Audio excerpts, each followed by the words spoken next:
You know what?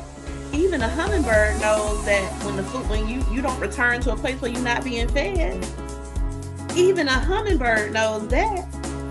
In life, we got to stop going back to places where we're not being fed and filled up. Like, how many times do we return to an empty well? We know ain't nothing at the bottom of that well but mud. Yes. We still go back. But Yeah. we have to stop trying to do God's job. We gotta stop because we just get in the way. We prolong our suffering. We delay the breakthrough. We delay, the miracle that we have the ability to witness, but we so busy trying to do instead of experiencing and creating and operating in that submissive role. Don't nobody want to hear that. Don't nobody want to hear that. But I will gladly take the submissive role and be led. And a lot of times we don't have to submit to man. We're supposed to be submitting to God. That's what people misconstrue. Well, he don't tell me what to do. You right. Does anybody though? Because that's what the problem comes with. Because that's what the problem comes with.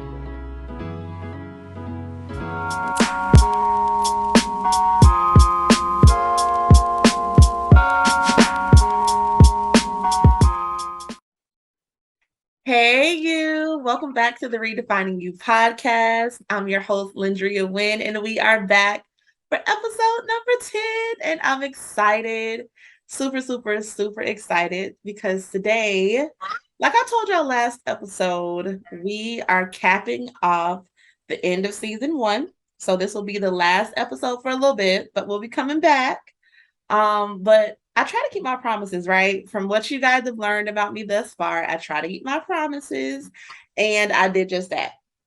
We have the Miss Full Figured Georgia Plus, right? Correct. I told her, I was like, okay, let me make sure I got the name right before we go introducing folks. And if you don't know who this beautiful queen is, her name is Miss Seneca Clark, aka Sente. Welcome to the podcast, Sent. Hey y'all. It's the sash for me. I told her. I'm like, listen, the crown is one thing because we all carry Right. like an invisible crown, but it's the sash for me. It's like, ooh. That's what solidifies. How are you? I am great. Thank you for having me. You welcome. You welcome. Okay, so y'all, we not gonna be fake and all. We not gonna do that. Please don't make Me me and say Sin are cousins, like first first. cousins, like blood cousins.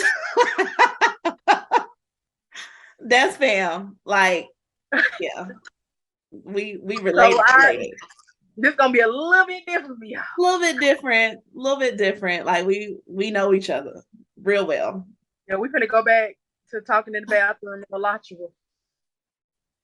Secrets we'll never tell.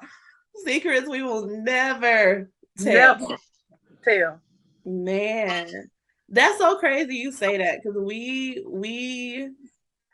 whoo, we have grown up. We have Cheers to grown up. cheers to God growing us up the right way. I got some water. I'll cheers to that. I got my Starbucks coffee that I made at home. Oh my goodness, that's My right. Starbucks cup. Listen, you got to do it at the house sometimes. That $5 of for a Bad. small. And I always want to be fancy and get grande. Oh, that adds up real fast, real fast. Real fancy. So we're gonna do it real fancy at home and make our own coffee for free. There you go. There you go. All right, so we're gonna jump into the podcast, y'all. You guys are wondering probably, okay, who is Seneca? So that's the first question. Who is Seneca? Like outside of the crown, who is Seneca? Seneca is somebody who is number one, real with herself. And also I try to make sure I keep it real with others. But I'm also growing and I'm also still learning. I have not arrived yet or anything like that. I'm just somebody that's down to earth, that's very easy to talk to. I try to make myself available for those who really need me. I'm somebody who is really learning the value of no. So, it's things that, I'm still working on. But, hey, aren't we all still learning? Listen, I love the fact that you just said you still learning the value of no, because let me tell you something, them yeses are expensive. Very. Yeses are very expensive. Very. If I give you a yes nowadays, that means that I'm telling something else no. Right. Even if the thing I'm telling no is me taking a nap. And those are priority for me. If I don't do nothing else, I'm gonna take a nap. Like, don't do that. Sometimes my peace is up there. It's up there. We can't it's very imperative for me to say no now. Like, I didn't know how to say no. And I was always getting the short end of the stick, so to speak. Like, just,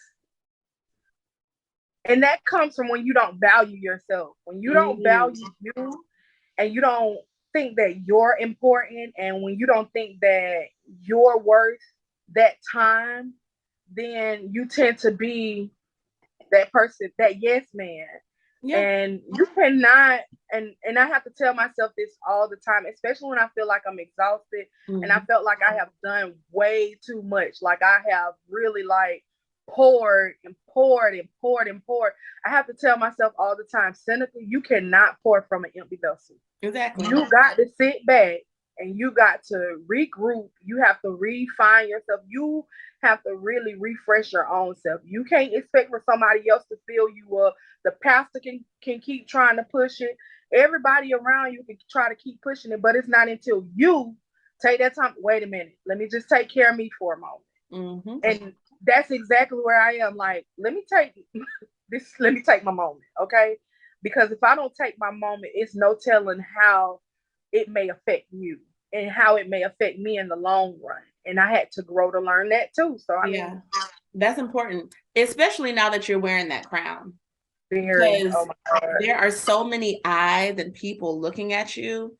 And that goes for anyone. Like, Seneca just so happened to have competed and won the pageant, but we all carry like mantles. Like, she's carrying a crown, like a physical one, but we all have like responsibilities.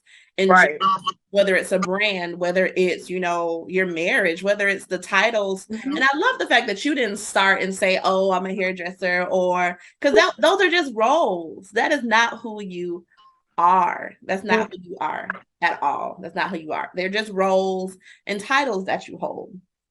That's it. Tell the people what your profession is. Ooh, okay. So my profession is a licensed cosmetologist. I have been licensed now for 13 years in the state of Florida, and this year will be my first year in the state of Georgia. So yeah, I've been around inside of the beauty industry for a long time. I'm also an MUA. A lot of people know it as a makeup artist, a professional makeup artist. Cosmetology has always been something that I loved. I stopped going to, I stopped going to nursing school. My mom actually was like, you know what, Seneca, let me sit you down and let me talk to you for a minute. And it was right after I had finished Florida Memorial University. After I finished them, I came back home thinking that, my mama, I'm going to go back to school and I'm going to be just like my mama, who was a nurse. And I was like, I'm going to be just like my mom. And I remember she sat me down. She said, Seneca, she said, I appreciate that you want to be like me. She said, but you don't have to be like me. She said, you have to find your first love. And I remember I was like, Mama, everything that you do is my first love. She said, no, it's not. That's not you. And I sat back and I was like, Mama, I always wanted to do hair like Miss Trusser. She said, then that's what you want to do. Yeah. She said, then you do what you want to do. Do what makes you happy. And I remember her telling me, she said, Seneca, you know that you're happy in a field when you don't mind doing it for free. So she said, that doesn't mean you do it for free. She said, but you wouldn't mind doing it for free. And cosmetology is just that. I have done a lot of free stuff, but you love it.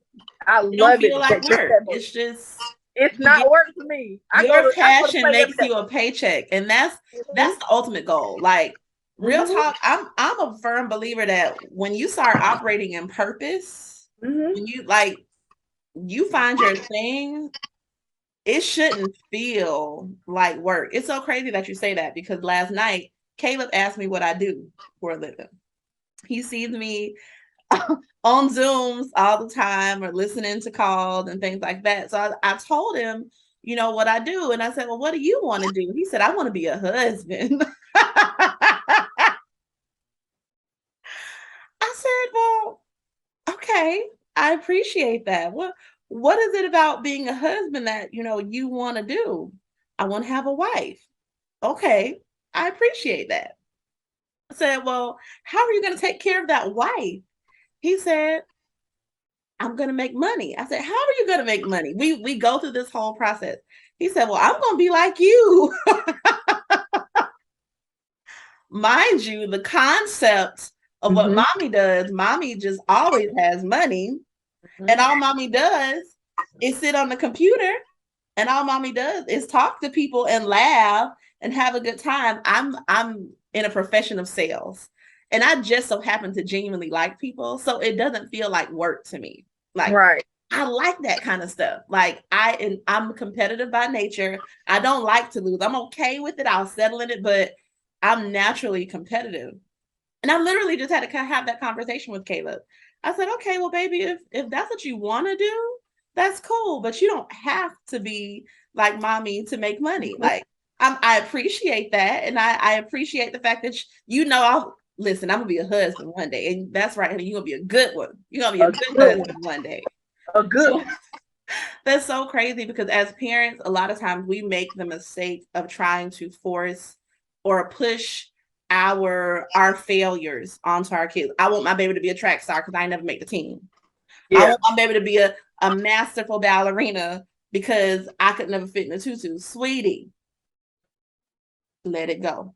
That's the biggest mistake a lot of parents make. And one thing I can live through your kids. People are always trying to live through their children. And like, even though I don't have children, I'm an auntie mama. And I tell everybody that I'm a very proud auntie mama of 5. Mom teas are essential. Shout out to all the mom teas out there. Like, I know some amazing ones.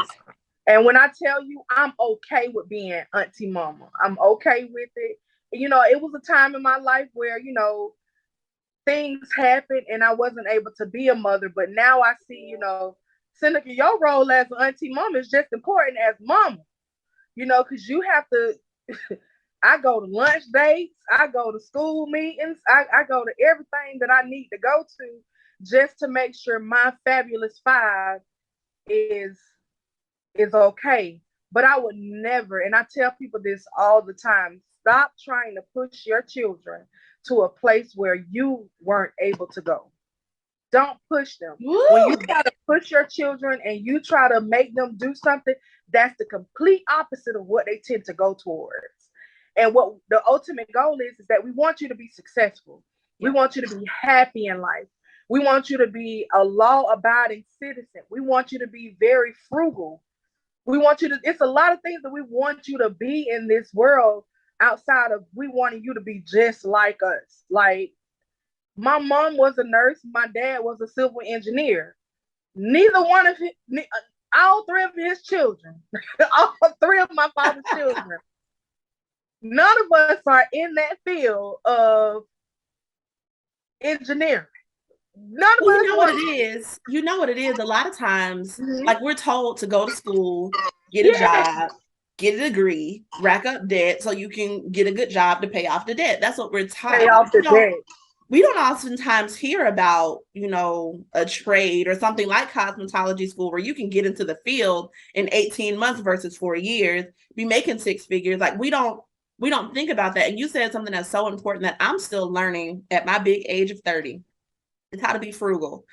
It's not so much about us making more money as us keeping more money. And I just said a whole thing now. Yes. Sometimes your financial freedom is on the other end of you being able to budget. And tell yourself no. Because them yeses are expensive. Do I deserve Starbucks? Yes. Here go this money, Starbucks. Yeses are so expensive. You're going to keep paying for that yes. You're gonna You're keep gonna keep paying for it. paying for that. Yes. Oh my goodness. You just said a whole thing just now. You're gonna keep paying for And that. I tell people this all the time, like, I had to grow to learn this, because had I known when I was living in Gainesville, With Bev. had I known I had it good in Gainesville, I had it great. Actually, had I known the valuable lessons, because I lost my mom at 22 years old, but it was a lot of stuff about life that I did not know.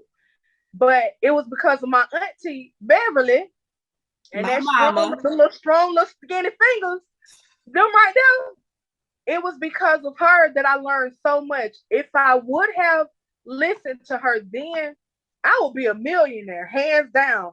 Because I started off, I didn't know what I was doing. I started off doing hair and makeup for weddings for what? I was doing people hair for $20, $30, makeup for $15. But had I known everything that she had equipped me for, that I could have had a whole business plan, a whole like business plan. Went from working inside of a salon, working in salons, making great, amazing money, but did not know how to manage that money. Yeah. Did not know how to pay a proper bill. My very first bill that I ever paid was my mother's funeral. But had I known the information that my auntie Beverly had told me when it came down to, like, just, hey, just because it say you got $1,000 in your bank account, don't mean you sit up there and you spend $1,000. Yeah. And like different life lessons that Bev taught me, it's like now that I'm older, at the age of 38 years old, had I known what I know now, had I known then what I know now, Or listen to, because I ain't even gonna listen. say Bev is my mama. And Bev been saying, preaching this since I've listen, like a broken record. But it's not until you get sick and tired of being sick and tired that you start employing the lessons that they've been trying to give you. Like, Yeah, it's not my until mom. you get ready that you are ready to accept that. And it's so crazy. I want to kind of shift gears here, because while my mom isn't your birth mom, she mothered you in a very important season of your life. And I think that so often, especially women who haven't had the ability to birth their own children, they discount their roles in other people's lives. Like, I'm blessed to have children, but even still, I fill gaps and I give encouragement to grown women. Like, people look to me for just that connection, that you good, you're doing great, that affirmation. Like, that is so important. And I want to shift gears because I want the people to know a little bit about your platform when you ran for the pageant. Tell people about your platform. My platform is self-love and body positivity. A lot of people, just to know me, you know that I struggle with a lot of things from my past. And my self-image was one of them. And how it wasn't what other people seen of me, it was what I seen of me. And self-love and body positivity is very, very near to me. Just to give you guys a little snippet of what happened, what made self-love and body positivity so important to me. I remember when I first moved back to Georgia. I had just moved back. It was back in 2017. I had just moved back, got out of a relationship, thought I was going to be married that year, ended up not being married that year, had a really, really awful breakup. In that breakup, I lost a baby. That was the first child I had ever been pregnant with. I lost them on account of, overstressing. So I had the miscarriage, the failed relationship. I had all of this stuff that was piled up on me. So I ended up calling my dad, who, that is a testimony in itself. I called my dad and I was like, hey, Dad, I think it's time for me to move back home. He said, Seneca, I never told you couldn't move back home. Come on back home. You know you got a room. So I moved back home in about 2 weeks. And like I told Lyndria, if I'm going to do this podcast, I'm going to be very, very honest, and I want to be transparent, and I want you guys to, I want to help somebody. I don't want to just be on here just to look cute. But I remember my dad and my brother, they ended up coming to me, and it was like an intervention. They was like, Seneca, you need to get yourself together because you've been here for 2 weeks. Ain't nobody telling you that you got to get a job, but what we telling you is you need to get yourself together. And let me tell y'all, one of the most embarrassing things as a woman is to hear men tell you that you stink. And to have my dad and my brother Woo! tell me that I had an odor, it did something to me because that let me know. And it was like a light bulb had went off in my head because here are two men that love me. They love me beyond measure. And for them to, have to have an intervention, they was in my daddy room talking. And then they ended up coming into my room. And I remember like both of them, they said it so stern, and I felt the love coming from it. And it was It was like, a concern. yes, you smell bad. You got to get yourself together. And my brother, he said, Seneca, I love you. He said, but what are you doing to yourself? He said, all you doing is you hurting yourself. And he said, I'm supposed to be looking up to you. I'm supposed to be looking to you, but look at you, Seneca.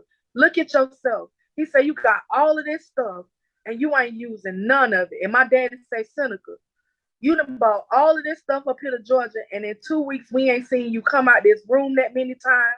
You sitting here, you cry all day, and he say you ain't even taking care of your hygiene. And I remember I said, dang. And both of them, they walked out the door. They left it right there. That's it. They left it right there. And I remember I sat in that room for about 15 more minutes and I cried. I can't believe they talking about me.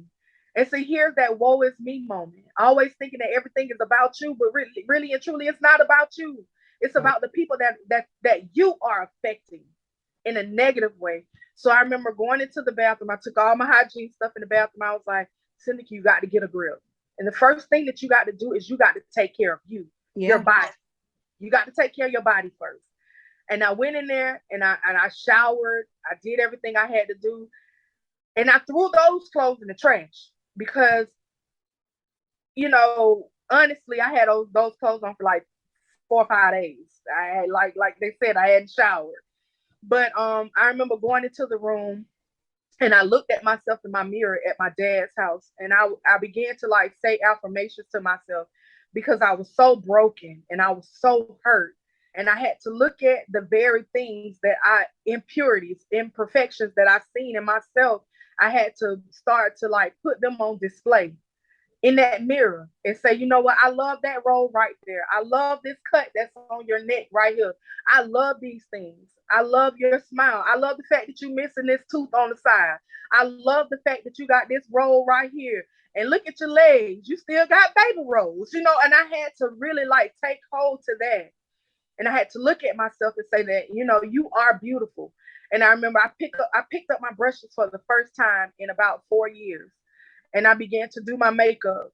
And then when I started to do my makeup, I started to feel a little better. And I cleaned up my room. That's another thing. We began to let everything around us take chaos too. And depression lies in mess. And a lot of people don't know that when your house, when your body, all of that is like junky, when your space is junky, depression sits there. Yeah. Depression will sit there and it will take rest in that area. You have to kick depression out through those things first. And then I started to love my body. Like I remember one day I just went to the store. Matter of fact, it was 3 days after that, I went to the store and I had my stepmom. She was like, Seneca, here come $50. And I said, okay, thank you. She gave me $50. And I remember I bought this one jumpsuit. I still won't get rid of it. It's still over there somewhere in my pile of laundry. And I was like, oh, this right here is cute, but I ain't gonna wear it out in public because people gonna pick at me.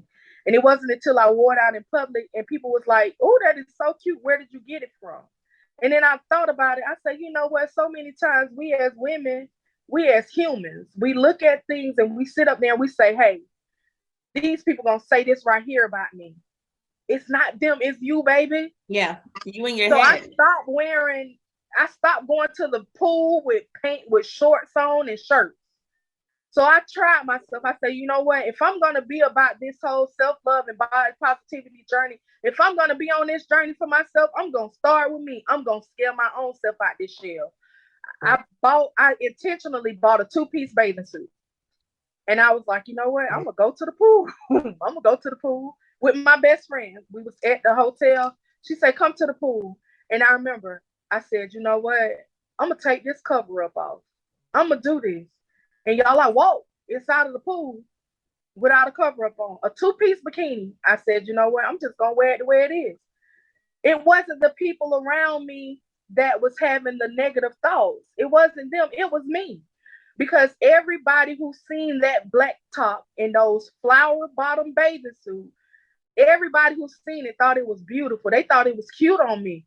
And it was me in my head, girl, you too big for this, you too that. So that when you start deadening out that stuff that's going on in your brain, you will begin to see a different you. Yeah.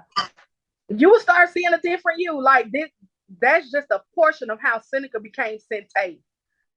I think what's so important about that is that going back to what your brother and your dad did, it wasn't about you or to you, because a lot of times we misconstrue it. We feel like, oh, they doing something to me. No, sis, that's for you. That's for your benefit. Because anybody that don't care nothing about you, they'll let you keep going in your mess. Anyone that won't, cause friction or allow you or push you to greatness, those are not your people. They're not the ones that you wallowing in mess and they don't address it. And sometimes you don't even have it to address it in love. There's no icing you can put on it. Sis, what's going on? Like, what are you doing? What's really causing you to spiral this far out of control? You have to address that issue. If you don't address the issue that's making you spiral out of control, and 90% of the time when you're spiraling out of control, you had control at first. You had the control, but you allowed the control to be put into somebody else's hands. Come on, Bev. You to spiral. Come on, Bev. You gave them that permission to make you spiral out of control. I gave the permission to my ex. I gave the permission to the people that was around them. I gave the permission to the other young lady. I gave all of that to them. I gave them the power right there. Here you go. Here, you can control me. I'll be your puppet. I'll be your mannequin. I'll be that. And then it's like, once it's all said and done, when I didn't beat myself up and allowed them to beat me up, life to beat me up, now I'm at the pit bottom. I'm at the complete bottom. And then guess what? I can't blame nobody for that. I'm not going to blame anybody for that. What happened? You know what happened? What? Gave them your crown. I gave it to them. You gave them your crown. Because we're all born with one. I gave it to them. We're all born with we are heirs of the king. So we are literally all royalty. When you allow people to do them, like it's not any people treat you the way that you allow them to treat you. That's it, just is what it is. Like, you establish how this is going to operate. And when you veer outside of the lanes, that's when I decide, okay, this relationship is for me or it's not. You get to decide what you going to do and what you're not going to do, what you're going to accept and what you're not going to accept. Learning the power of no.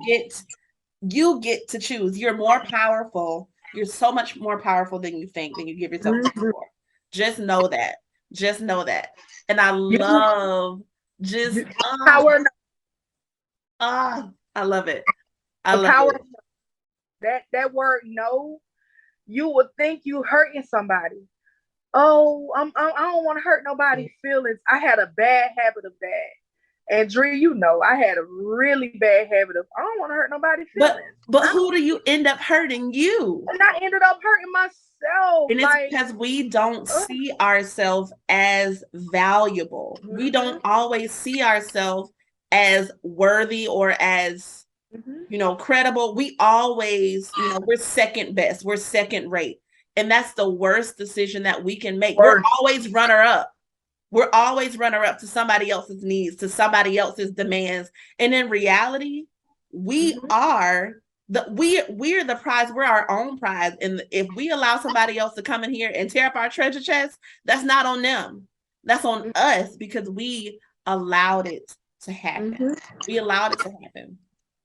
And oftentimes and a lot of times people don't understand it, but we as women, because we're natural carriers, we tend to do that. We tend to put everybody else's needs before our own. Yeah, whether we're nurturers by nature. That's what we do. Naturally, you are a carrier. Naturally, because that's what your womb is for. Your womb is to carry. Yeah, you're a natural carrier, and you carry everybody else's stuff. And the moment you tell them, "No, I don't want to hurt nobody's feelings," but you need that, no, baby, you need it. And I didn't know how much guilty when we're not carrying it. If our load is too light, we feel like, and I think that it has. I ain't gonna get too deep, but we, especially Black women, I feel like we believe that we were built for struggle. We were strong. We're strong. We're not looked at as princesses and dainty. If you ever listen to some of the things that a Black young man who's made it to the NFL, or he's praising his mama, he talks about her strength. Because half of the time she's had to do it alone. You never hear. Well, let me not say never. You rarely hear someone praising their mom about showing them femininity, like embracing womanhood, a lot of times our sons look for a strong woman. And I have to remind myself of that. I don't need to be the example of strength for my sons. I need to be the example of grace and beauty and class. And that's what they need to seek out in a partner, because your job, son, is not to go out there and make your wife strong by being a mess. That's not your responsibility. That's not your responsibility. He's already been Don't make your wife strong by going out there being a hot mess. Don't do that. That's not what this is for. That's not what it's for. But it's so crazy how culture has just tainted the strong Black woman. And I am committed. Now that I'm in this new decade, I'm trying to live a gentler life. And yes, that's going to require some grinding and some prioritizing and some sacrificing. Yes, those things don't just come. A gentle life, you do have to work for, because as you mentioned, it's our natural desire to do and to carry and to accept and to receive, when in reality, our role is to create. And doing is much different than creating. Very much so. And I had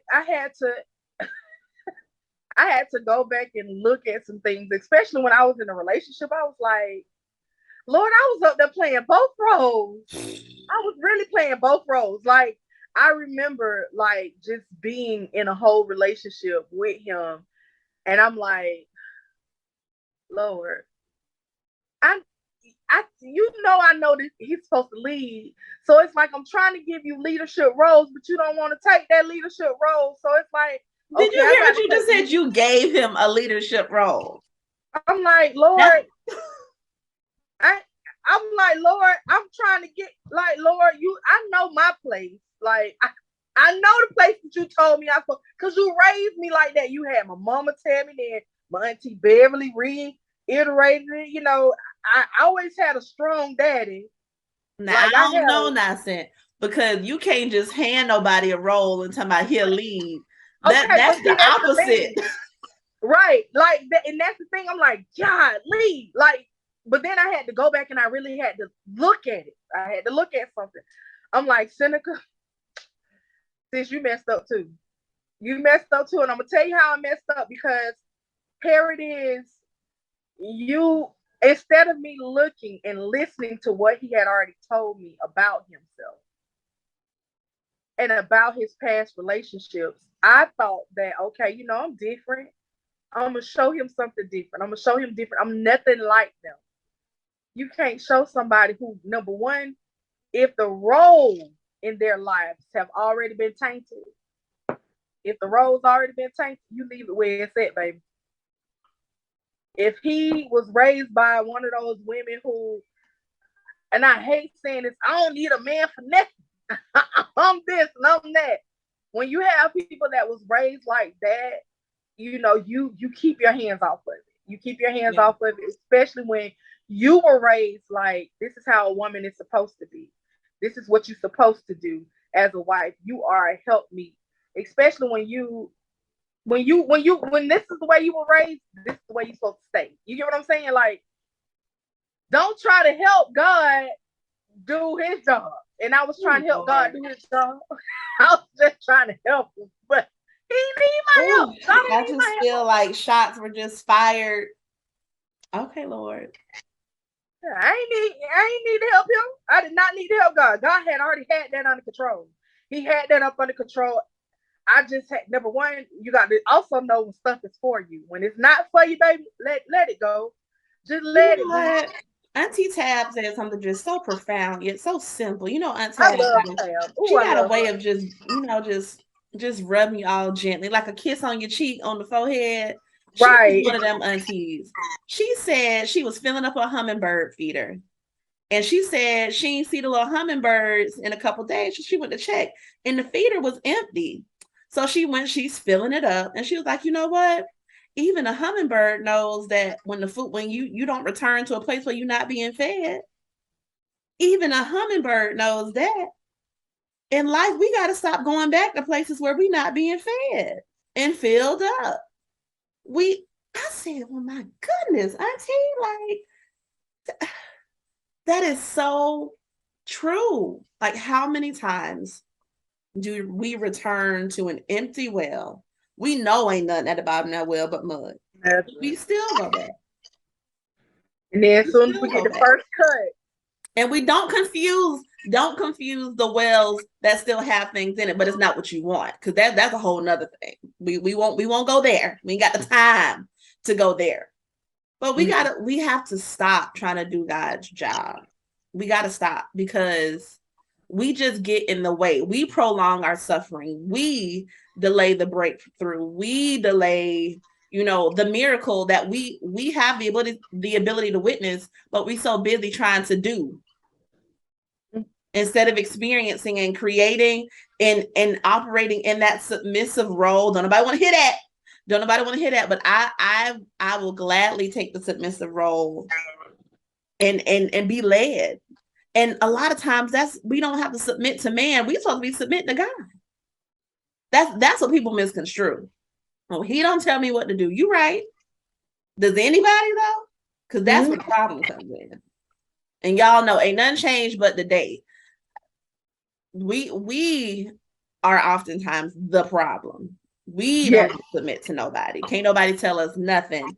And we be wondering why things don't work out for us. It's everybody else's fault but ours. But on this podcast, we're here to grow and glow. And a part of growth is getting popped in the forehead with truth. And correction. And correction. And correction. I cannot tell y'all how excited I am to have sent on this podcast today, because when I look at her, she is the epitome of growth. And I mean that in the most genuine, heartfelt way, because you know that I know that you know that I know. And it's beautiful. It's beautiful to see. And it feels good. It feels good. It looks good. And it is good. Yes. I wish that I can, like, and I keep being told this all the time, Seneca, you need to do more. You need to do more with sharing with other women about what you have been through and what you have seen and what you've experienced. But I really do. My thing is, I don't care how pretty I look. I don't want to just be a pretty face. And you think that just with that, having that pretty face or this crown and this sash, that it didn't come with work. So when did the work start for you? The work started back in 2017, like between, it was in 2017, whenever I was confronted by my dad and my brother. Mind you, this is something that Bev had been talking about since 2009. Yeah. So it's like the true work didn't happen until until then. So just give yourself time. Just give yourself time.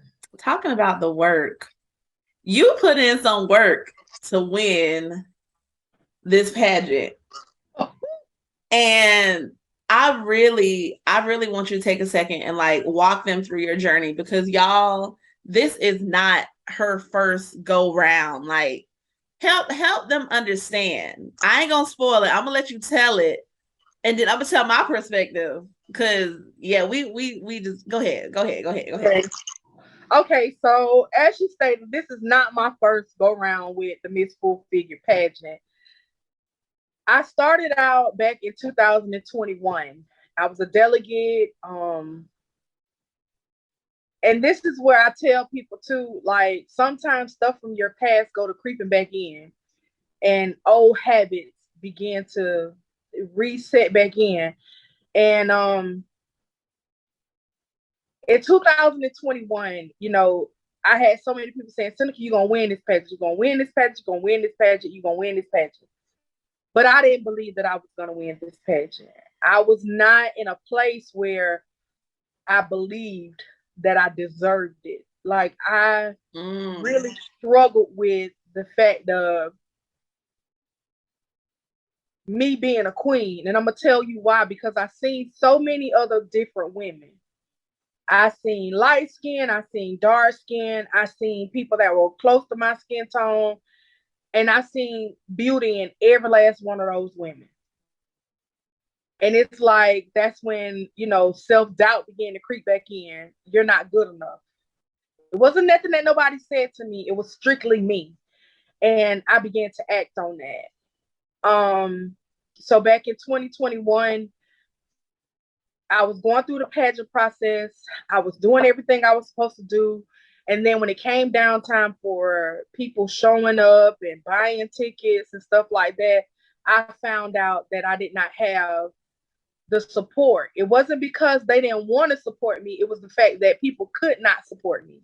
They couldn't support me. I had friends that just had babies, like 2 weeks before the pageant. I had friends that it was crazy because I had friends that caught COVID the week of the pageant. Like they were COVID. Everybody was COVID, COVID, COVID, COVID, COVID. And the total of we were asked to sell 15 tickets. That's not many tickets to sell, especially when you know the type of people that you hang around. Yeah. And everybody has those people in their circle, the ones that, oh, I got this and I got that and I got that. But when it's time for ticket sales, you don't really have that. Where y'all at? Like, where you at, baby? Where you at, big baby? And it was to the point where we got downtime for that. And my dad didn't come. Like, once I knew that my dad wasn't coming, it really did take a damper on me. So I began to act out. And I got into it with my director. I got into it with my other pageant sisters. I mean, I still remember during the photo shoot of our promo photo shoot, she kept saying, you guys make sure, you're together. First off, it was hot as I don't know what. It was hot out that door during that photo shoot. But if I would have kept it together, I would have got what they were trying to get me to understand. Sometimes as a queen, you are in uncomfortable positions. See, 2021 was a lesson for me. Mm-hmm. And I remember I'm just sitting up there, I'm like, you know what?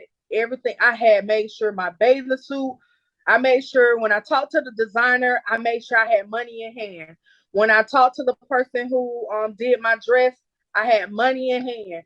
Everything on my end, I thought I was doing it the right way. But then once it was time for the pageant, everything went downhill. So I had to scuffle up different stuff just to get. And to me, I should have just said, you know what? In my brain, I was saying, maybe I should just go ahead and quit. That's the obvious thing to do, to go ahead and quit. That's the easy thing. But then you missed the lesson. Right. It's go ahead and quit while you are ahead. That was the thing that I believe that the enemy wanted me to do, is to go ahead and quit. What would I have learned? And it was to the point where I was like, okay, I'm already gonna lose. I ain't got nobody here. I got to come out of pocket to buy the rest of these tickets. I mean, this is a dead giveaway. I'm doomed. Now, me and the young lady who won Miss Full Figure, behind the scenes, we were like this, and she was always trying to tell me, Seneca, don't let this stuff get to you. Don't do this, don't do that. And I was like, Morgan, no, this, that, and the third degree. I'm gonna cuss this person out. I'm gonna cuss this person out. I was making everything hell for everybody else around me because I felt like since I already knew I was gonna lose, why not go ahead and make it hell for everybody else? That's not the way to be. So the day of pageant day, I made a Facebook post and I was like, I can't do this by myself. I need help. So my assistant was one of my friends from Facebook. We had just met that day. And for the first time, now mind you, we had these Zoom conferences, everything. So I seen her face, but I had never seen her in person. But she was my angel in that moment. And I remember one of the other young ladies who was in the pageant before me, she had to let me borrow a dress because my gown was messed up. So I was like, I was already going through a lot mentally. So I'm like, I'm just going to go out here on this stage. In my mind, I had already lost. I was like, you know what? I already lost this. Beautiful And it's clothes. because you had already made up in your mind. I had already made up in my mind that I had lost. And I was like, you know what? I done lost. So when we got on the stage, when we did everything on the stage, everything. If I wouldn't have got stage fright, I probably would have won talent. But I was stage fright. I stood in one spot the whole time. Okay. And she sure did. And I only know that because I was one of the few 4 people that I had there. That I flew all the way out to see my cousin. Flew it out and I surprised her. I'm like, this is huge because I know where you come from to get to that moment. Even though you didn't take home a crown or a trophy, the fact that you bucked up enough courage to compete, that you got on that stage, that you had won in my eyes. Because sometimes we forget that, you know how we feel like we God's favorite, and it's so, but we're not his only child. And I know this now because I got multiple kids. But like parents of only children, they can dedicate all their time and resources. And this isn't to discount God and his abundance of blessings, but sometimes it's just not your time. Sometimes it's just not your time. You haven't experienced the lesson, and sometimes we haven't bad enough. Let's keep it above. I say this with pride. It was not my time, but it was so Morgan's time. It was so, and it showed that it was her time. But when they called my name, first off, let me tell you how shocked I was on that stage because, as I stated, I didn't feel like I deserved anything because I had got into it with my director. I had got into it with so many different people trying to fight a battle that didn't need to be fought. But let me tell y'all, when they said first runner up, Seneca Clark, I was like, huh? Me? What? First runner up. So I walked down the whole little runway in shock, like, I can't believe I won this. Because in my mind, I'm like, I ain't do this, I ain't deserve this. So, fast forward, and whenever they put it back out there that the pageant that they were looking for delegates again, I remember my niece, she said, Auntie, aren't you a princess? And I said, all of us are princesses, Kinsley. And she said, no, Auntie, no. You remember when you took me to the carnival? I said, yeah, what happened, Kinsley? She said, you remember that pink thing you had? And I said, yes, I remember the pink thing I had. She said, you don't have that again? I say, yes, at the house. She said, Auntie, you should wear that again. Oh. And so I was sitting there, I was like, I don't know if I should do that again. I was like, no, Kinsley. I said, I think that's it for that. She was like, no, Auntie, you should do that again. Out of the mouth of babes. And I was like, okay. So, matter of fact, I waited towards the end to either send in my application and everything. So then I ended up getting the email back instantly on my interview. So I'm like, dang, this is quick. This is happening real quick. But mind you, in that whole process, even after the pageant, God had began to do another work in me. And he was showing me on how I went back to being people's puppet again. And you don't need to be nobody's puppet. Since you ain't nobody's puppet, you got to get that in your head. Since you're nobody's puppet. That's a whole nother Sometimes story. God will wait to promote you until our Mm-hmm. message is authentic. Yes, until it is authentic. And I And had to I go am through it. learning that. I'm living that in this current moment. Sometimes God will wait to give you the thing you've been praying and fasting and tearing down heaven for until you Until you. until you have experienced the things that you've experienced and your message is authentic. Your Yeah. platform, like in retrospect, it sounds like your platform last year, because you kept the same one. I kept the same You exact kept the same platform. one. That was actually one of my questions for Everything. you. Like, you kept the same platform. So do you feel like today, in this current moment, do you feel like your platform was more so for the woman that you were trying to become, or the woman that you wished you were, or the woman that you were going to become in retrospect? It was both. It was for not only that woman, but it was also for that little girl. Mm. That little girl who was denied so many times and told you're not good enough. It's always them, but never you. Right, right. How many times I had been the alternate on cheerleading squads, The runner up, the second best. always being second best. And it was like this time, I was like, Lord, I say, if it's in your will, not mine, but in your will, bring it to pass. And I left it right there. I left it there because I said, you know what?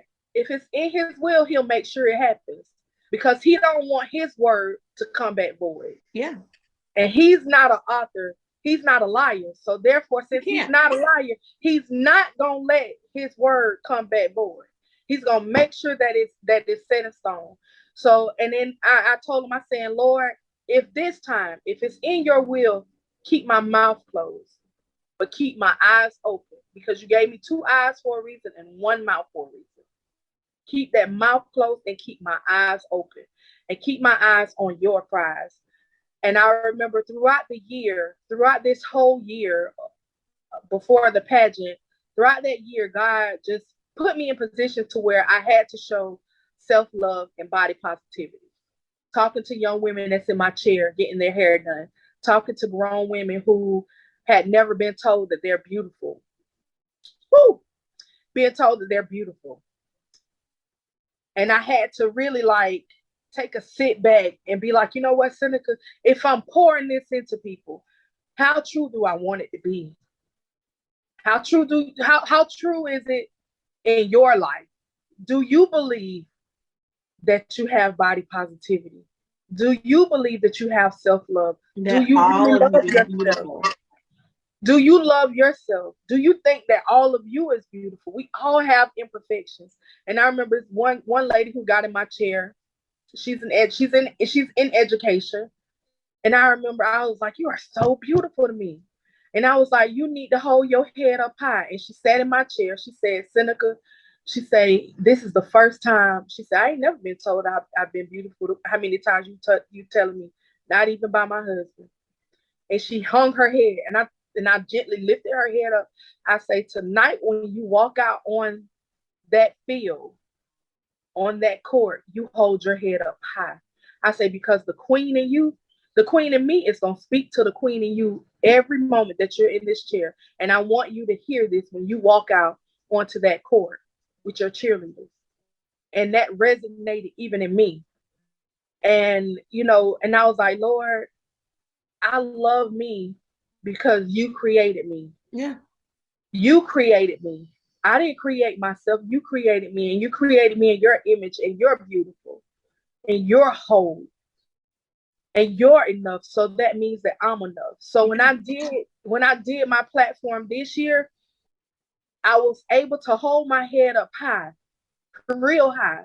And I was able to speak fluently without crying, without, being shy in front of a room full of people or any of that. Because this time, having self-love and body positivity, it was for real. Regardless of what society thinks of any of us. Society put plus size women inside of this bracket as if we're nasty, as if we're unbeautiful, as if we're this and we're that. No, I am beautiful. Just the same way that your European size 2 is beautiful, this American 28W is beautiful. I just got more beauty. I got a whole lot of beauty. I just have a little more to dress. That's all it is. I just have a little bit more a whole bunch of beauty, and it's a whole bunch of love.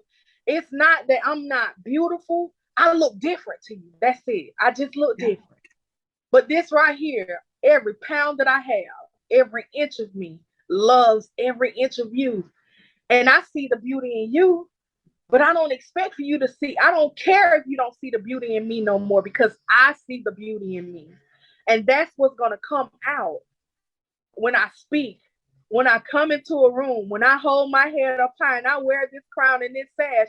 This is the outward expression of what God has done in the inside of me. Yeah. And he just made it to where, this right here, he been crowned me a long time ago, but he gave it to me, this right here, when he knew that I needed it the most, because I had been pouring out to so many other different women in this chair over this past year. I had been pouring out so much for real this time. And I began to minister to myself for real this time. And he wanted to show me, hey, you got it this time, girl. You got it. It was your time. It was your time. It was my time.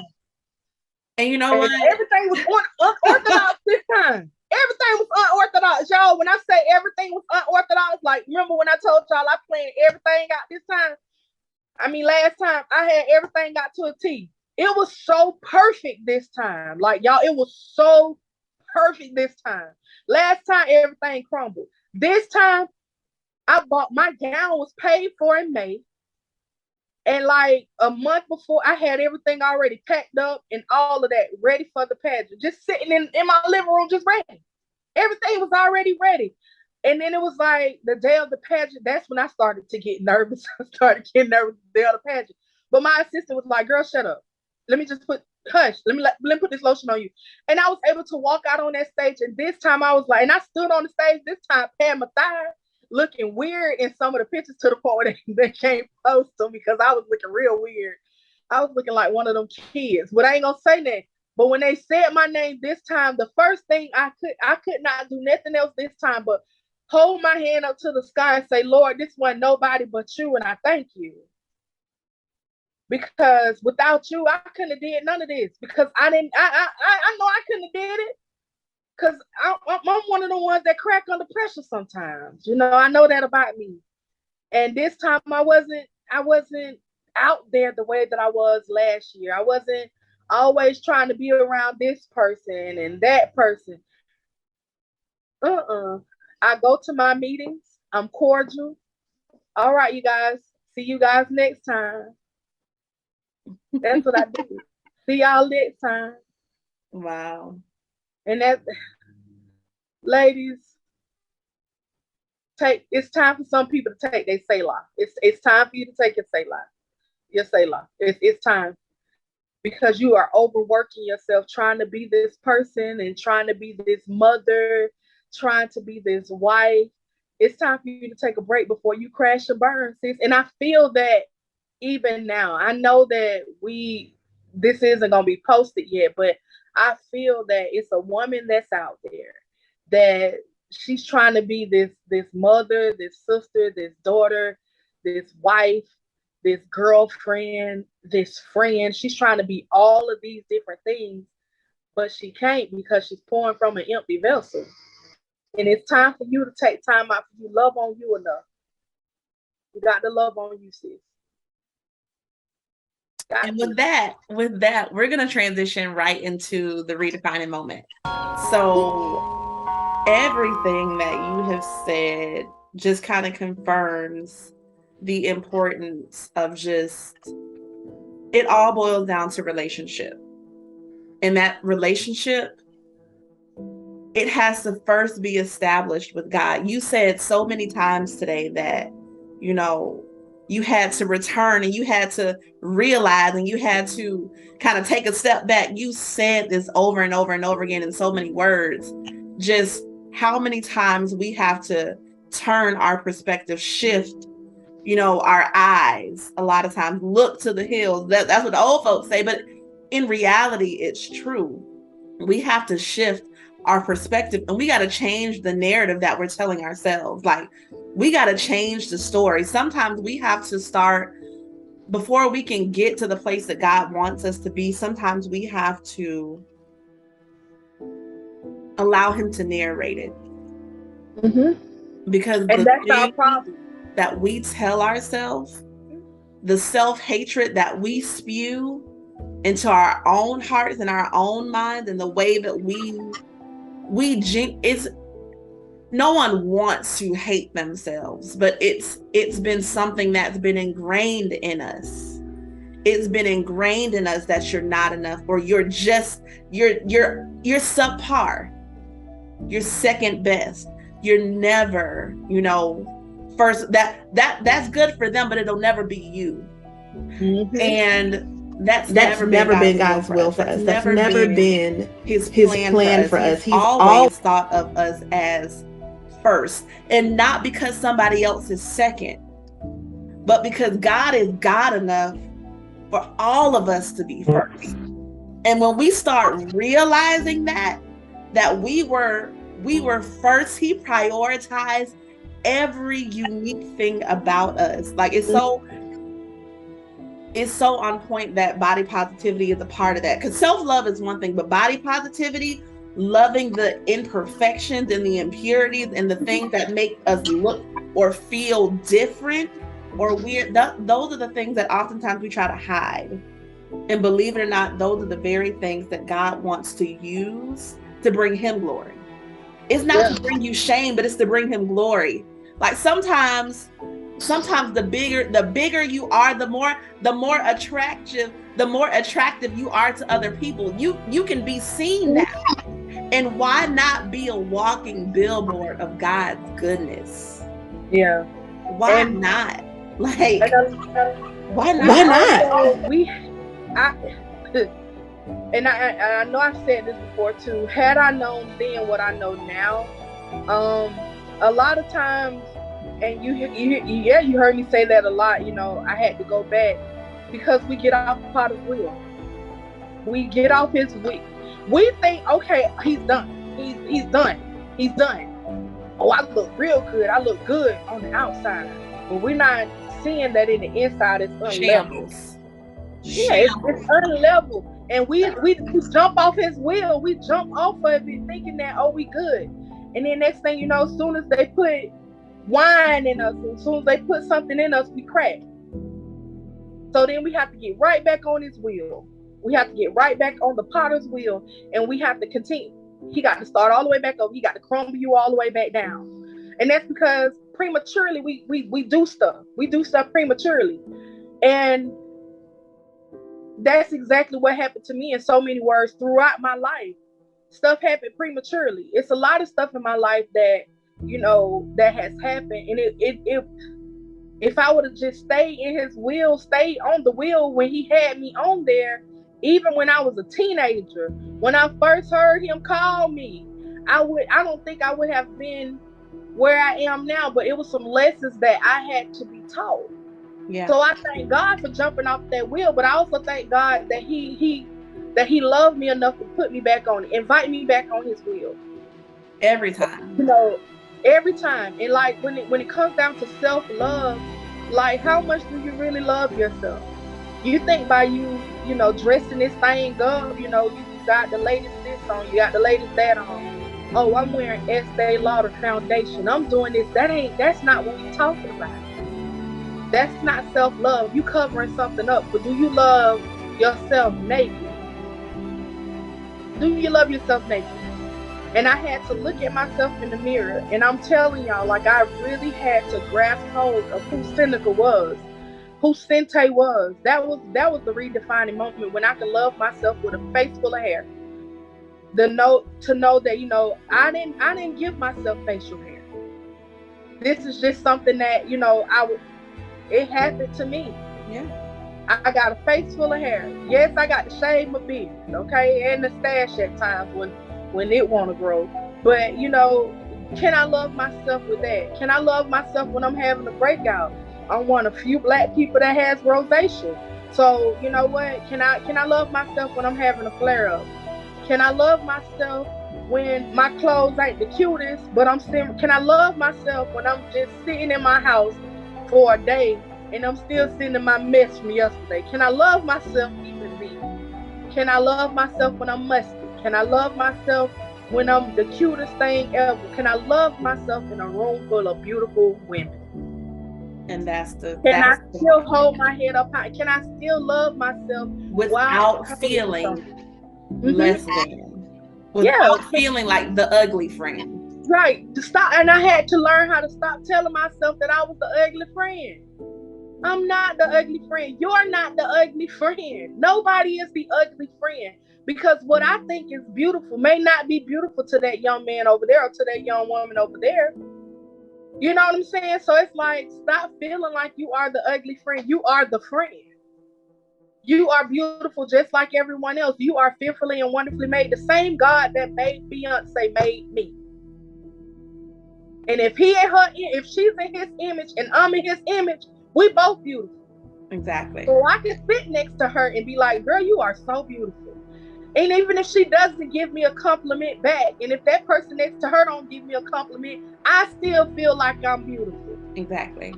And I think Just what it boils down to at the end of the day is, can we, like, when will we? Because I know that it's possible, but when mm-hmm. will we get to the place in our life where we prioritize God's viewpoint in all aspects? Because when we start to look at not only the world, Mm-hmm. but ourselves through God's eyes, we will Mm-hmm. be we will begin to operate with a level of grace for ourselves that we didn't even believe that we were worthy of. And that's real talk. Speak Because that. the people that God created, which is all of us, he extends unmerited, unfathomable.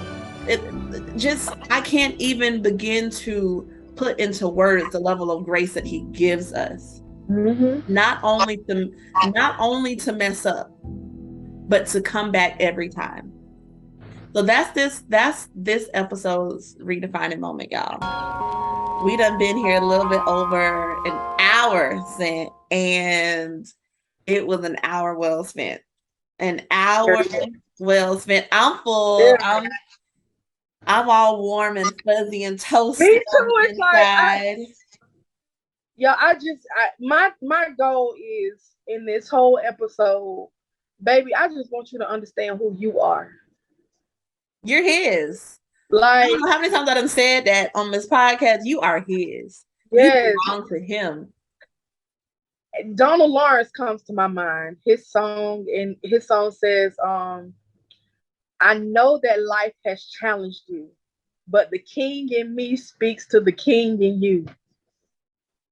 Woo! That song right there has helped me through so many different times. Like, I'm talking about Drill knows. I have tried to please I have been a people pleaser for too long. I was at a church that I probably should have never went to in the first place. But it was all a part of growth. It was all a part of growth. Yeah. Like, and when I tell you, I sit back and I even look at that, like, God, you literally brought me out of that. Yeah. You brought me all the way out of that. And you've grown and you've flourished and Very much so. blossomed into the And I woman see that you that are now. right now. I see that now. I did not see it before, but over the last year and a half, maybe 2 years, I have really seen the growth. And I really do believe that the road that I'm on now, the path that I'm on now, was the path that was predestined for me, and the It's the path that God I was path. supposed to be on. It's the Right. God path. Right. And I don't have to be seen in nobody's church every day, because everybody know I listen. You told me I wasn't deep enough in his word, so I'm gonna try to read the Bible from front to back. And even though it's good that I know scripture now and stuff like that, it's good that I know that. But let me tell y'all, because I take his word seriously, I go out there in the streets and tell some people some stuff about the word. And thank you, mowers. My mowers are outside my door right now. But like, That's your I amen literally, corner. that's my amen corner. Thank you, blowers. Thank you. You're so wonderful. But but I was like, just sitting back thinking about that, like, I thank God for the word that I learned at that church. But I just sit back and I look at it, I'm like, dang, I was real scared. Like, I was just scared. I was scared of people. I was scared of not pleasing somebody and scared of what they're gonna think about me. But now I think about what I think about myself. Yeah. I gotta You've go done home and enough. sleep with me. And Yeah. if I'm not okay with who I see looking back at me, I'm terrified. If that person has morphed into someone that I don't even know, that's unfamiliar, I want no parts of it. I got to be able to lay down and be truthful and honest with the woman that I am and the woman that I want to be. Yeah. Like, And let's just be that's another honest. thing. Sometimes we're not where we want to be. Right. But if this isn't the version of the woman that I want to be, I'm I want no parts. I want no Right. parts. Like, I don't want to be. I'm to the point where I don't want to be somebody's yes girl. Every time it turn around, they could be doing something completely wrong. Oh, that's not of God, because you think that that's not of God. My no, you don't think my no is of God. You don't think it is, but it really is, and it's not gonna. It's not only for you, but it's also for me. It's creating a boundary.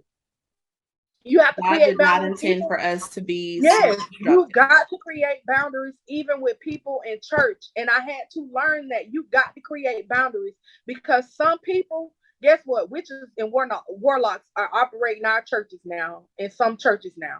Real My. churches.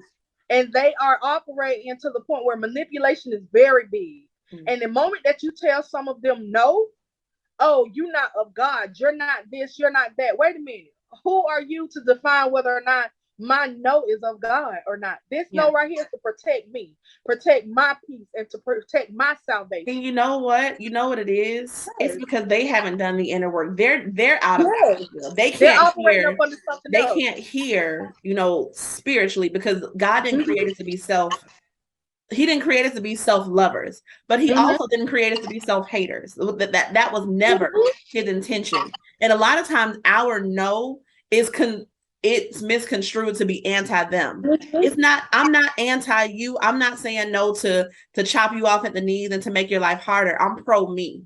I'm And the pro me. minute and the minute that we accept I'm pro me first, everything around me gets better because I am pro me. I'm positive. Mm-hmm. So if I can spread the good, if I'm all right, if you will, because of association, you're gonna be better.